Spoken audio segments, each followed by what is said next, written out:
Duel 1. Let's rock.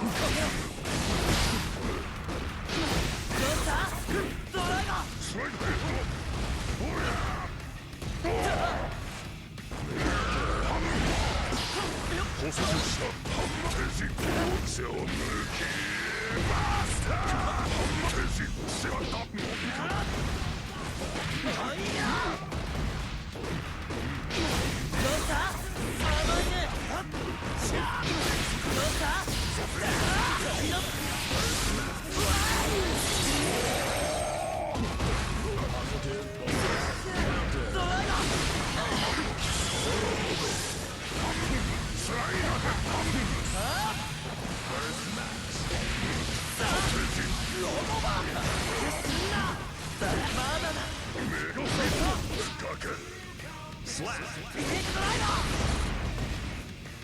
Duel 2. Let's rock. Loser gonna take that first round there. I am back, everyone. This is J-Rock once again back. And I'm going to be commentating the final set of the night, or potential final 2 sets, as Omega is the loser side, so he's going to have to win 2 sets to take this tournament. But if anyone can do it, definitely Omega's one of the strongest players that we have still in Strive. Even though he hasn't played in a while, Omega is still just an exceptional player in general. So if anyone can do it, he definitely has the potential to do it. But let's see. Is Loser ready to go home? Is he ready to solidify himself as one of the current best players that we have? Of course, many people would argue that Slush Rush Sweep, another player, another, I should say, very young player that we have that is exceptionally strong as of late in Guilty Gear Strive. Slush, I would say, being probably the current most consistent Maryland player that we have. His Milia is very exceptional. However, he's also not playing right now, and yes, he is not here tonight, but he will likely be at the monthly. So we will see. But right now, both players, Omega and Loser, the 2 players playing, both have bursts. Let's see if a burst is going to be spent from Omega. Nope, not even going to get the chance here as we go for Tyrant Barrel from Sin there. Loser trying to bait out the burst. Is Omega going to wait? Yes. Very good wait there from Omega to use the burst. And going to go for the whip punish with the Pop Buster. Unfortunately, Loser trying to commit with the Beak Driver. And what a super. There we go. The RTL from Loser there to beat out the Pop Buster. As Omega was trying to go for a big play there, had the whiff punish Pop Buster on the Beak Driver, going for another Pop Buster. Definitely would have put him back into a game, but just those 2 command grabs. But Loser not going to be having any of that as he goes up 1-0 in this set, trying to take it home here. Likely, I'm imagining, looking for a 3-0. What a frame kill there. Going to use the 6K plus frames. Going to catch the backdash. Use the 2H.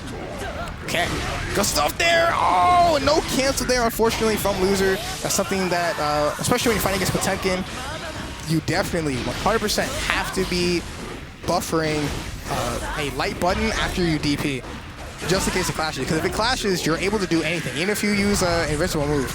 And what a command grab from Omega there. Had the 50 meter and going to steal that one away, I would say.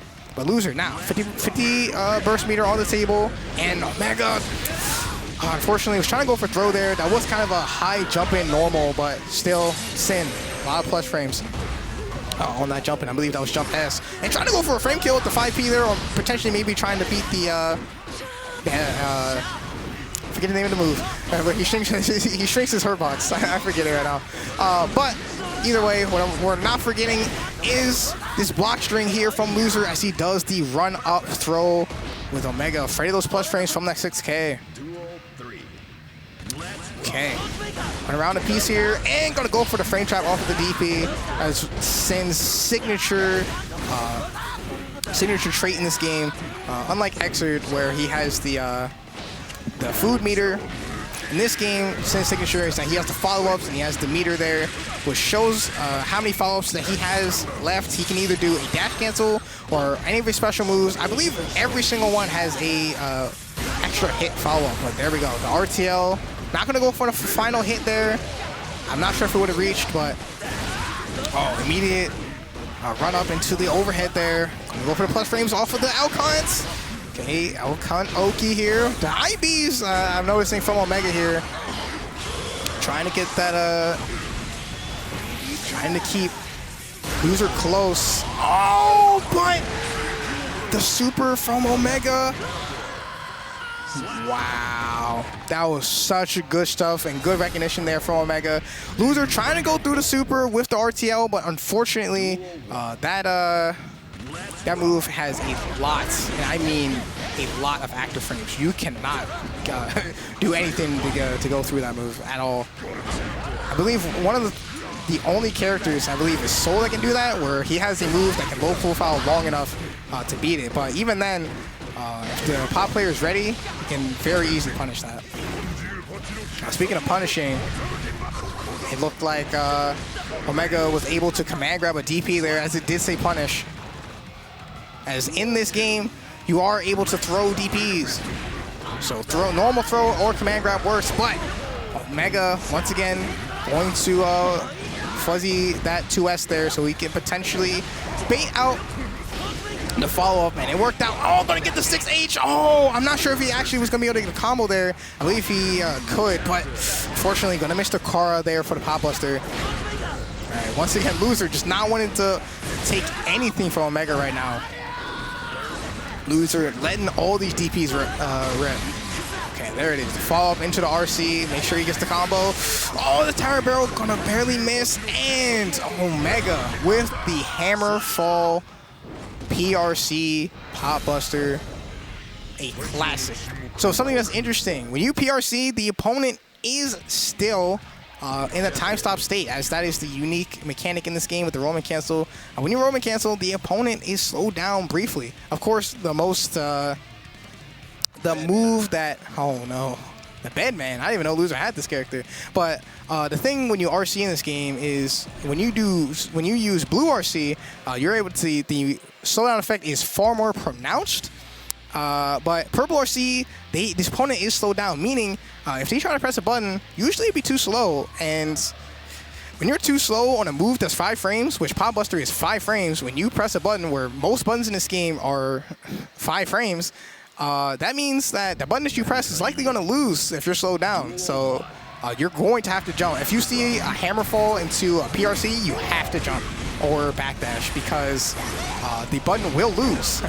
Because your button will not come out on that 5th frame. You need it to come out well before the Pop Buster. Okay, there we go. Speaking of that, gonna have Loser going for the backdash to bait out the command grab. I must be completely honest with everyone here. I do not know the move names of Bedman. I know what all of them do. I do not know them because the move names are all numbers and letters. So I will be referring to the move names as how they look. But Omega is making a good case here to make this much easier for me, as he's going to take that first round and likely put this Bedman away, potentially. But I respect the pick from Loser. Loser does have another set to work with, and potentially this could put Omega in a position where he gets just a little bit too comfortable, but gonna miss the 6H meaty there. The 6H being a very strong, I believe, cancelable overhead from Bedman.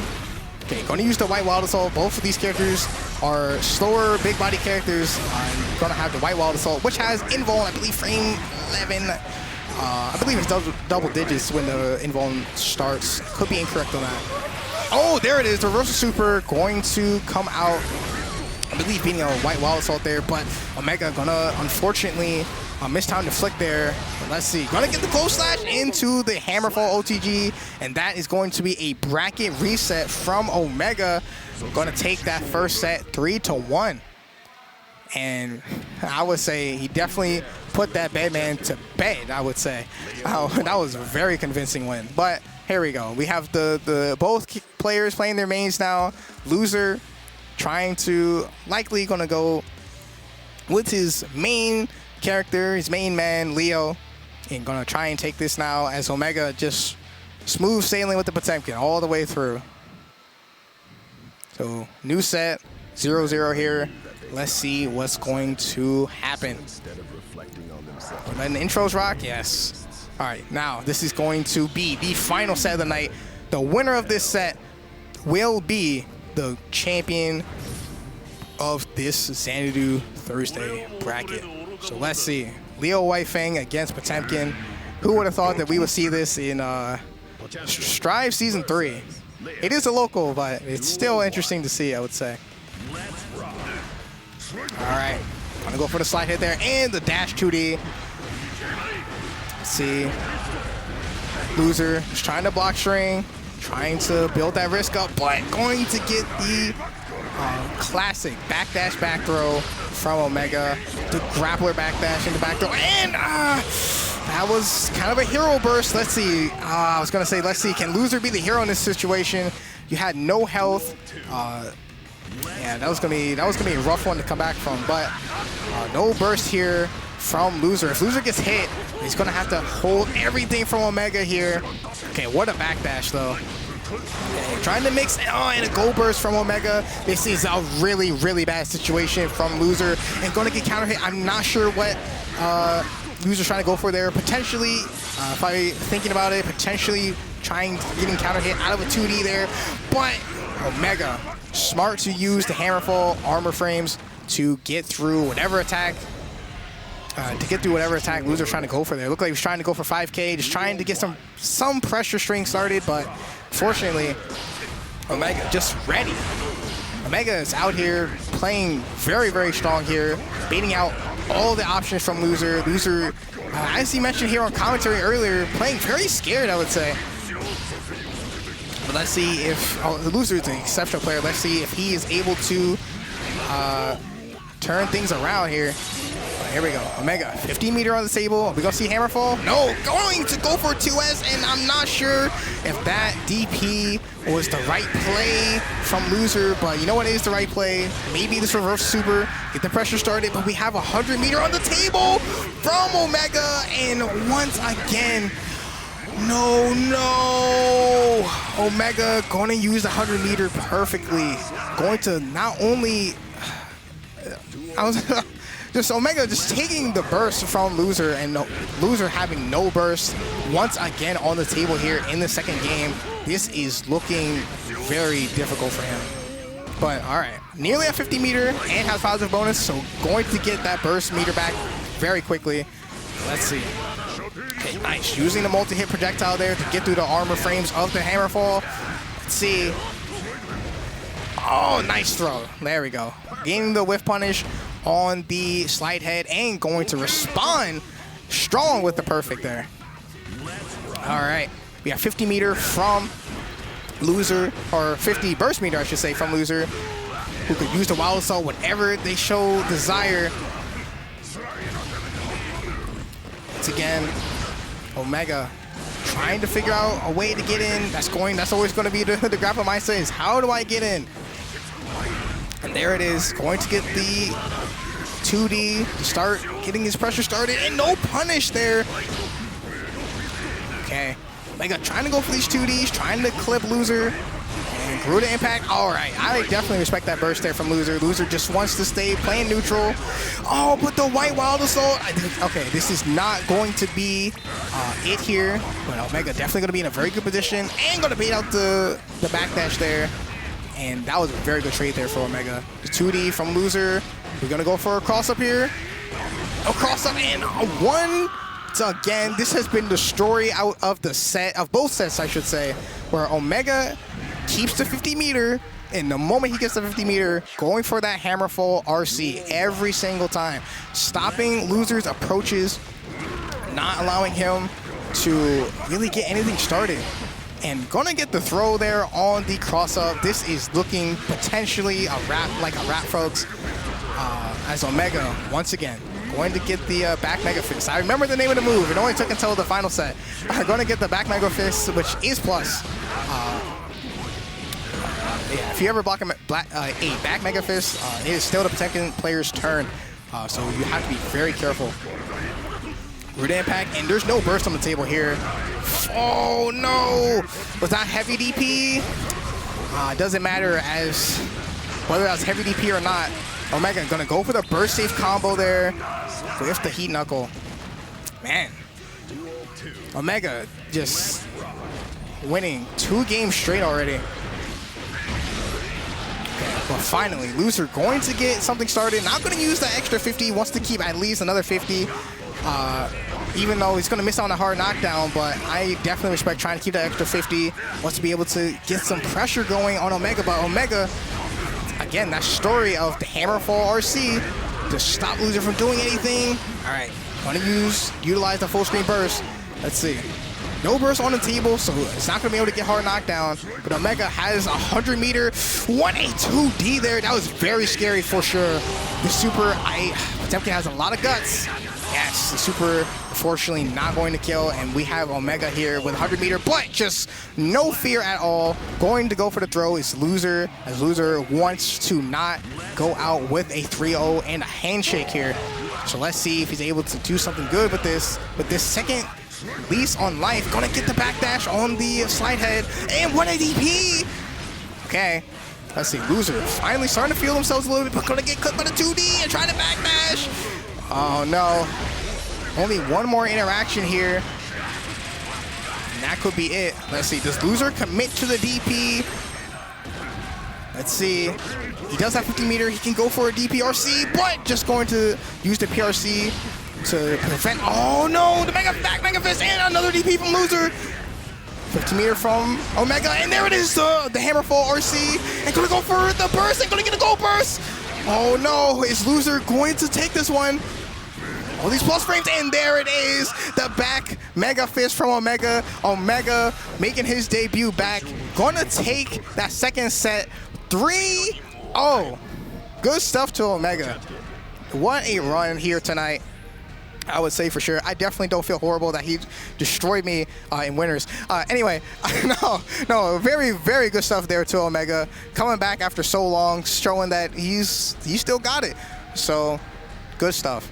Gonna be the winner here at Xanadu tonight. So, thank you all for watching here. That was the final tournament of the night, as unfortunately we do not have any Street Fighter here tonight. But if you're looking for the Street Fighter, make sure you check out next week, Thursday, but most importantly, make sure you check out the monthly next week, Saturday, November 18th. We're gonna have a lot of stuff going. We're gonna have a big pop bonus for Mortal Kombat. We have $75 for Mortal Kombat. We have $75 for Tekken. We're gonna have probably not gonna be on stream, but we're also gonna have the Under Night 2 demo also here, and we're gonna, of course, gonna have Street Fighter 6. Likely, I'm hoping Bananakin's gonna come out. It's been a while, and the big thing, we're gonna have a $500 first to 10 money match in this game, Guilty Gear Strive.